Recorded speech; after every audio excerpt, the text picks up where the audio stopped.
It's very chickeny looking. This line of foods just came out a couple days ago, so we're gonna try it out and see how it tastes. People are increasingly on these injectable weight loss drugs where they just aren't hungry anymore, and so they're eating less junk food, their taste preferences are changing. Big food companies are aware of this, and so Nestlé has just released a line of frozen prepackaged meals for people on these drugs like Ozempic or Wegovy. This is a teriyaki chicken meal with white meat chicken, broccoli, sweet potatoes, bell pepper, pineapple, and a sweet sauce. Oh my gosh, it is definitely super frozen.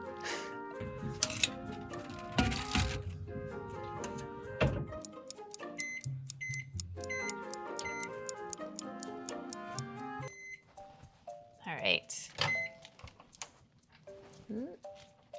Oh my gosh, I can smell the pineapple for sure. Let's compare.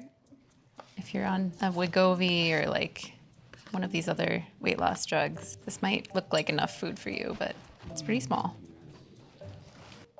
It's not like the driest chicken I've ever had, which is nice. I wouldn't say like I would reach for this, but it's fine.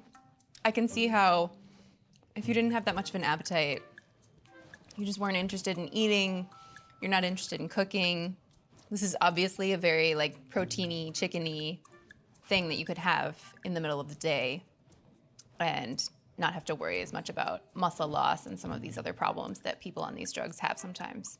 So a lot of people will do like a protein shake for breakfast, but you can't just have like 3 protein shakes a day. That would get super monotonous and boring. I mean, it's less than $5 and you can just grab it from the freezer and go. So it really is designed to just be attractive to someone who's looking for like a small meal to eat at work. Nestle said they want this to be an option for like anyone, even if you're not on these weight loss drugs. When I spoke with Nestle, they were talking about how they're always noticing what's trending, what's new. So they're kind of leaning into like what's trendy for like fitness, portion control, and all of those things. I spoke with a dietitian who is not affiliated with Nestle, and she said if she was working with someone for weight loss, she would actually recommend even more protein per meal, like maybe 30 grams at a minimum. But because people on these drugs just like aren't that hungry, I think if there was more protein in here, it would actually be like too filling, too challenging for them to eat.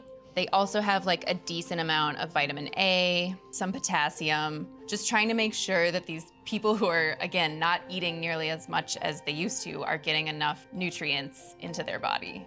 The one thing that the independent nutrition source I talked to about these meals did say is that they're all relatively high in sodium. It's true of like almost all ultra-processed freezer aisle foods. But you know, this one has almost 40% of your daily sodium in one meal. So that was definitely one of the things that she was more critical of. But again, like it's not like they reinvented the frozen food. There's lean cuisine, there's all these other things, and this meal is like not maybe that different. I don't know how like new and revolutionary it is, but I think they're really leaning into the high protein trend that's definitely a thing.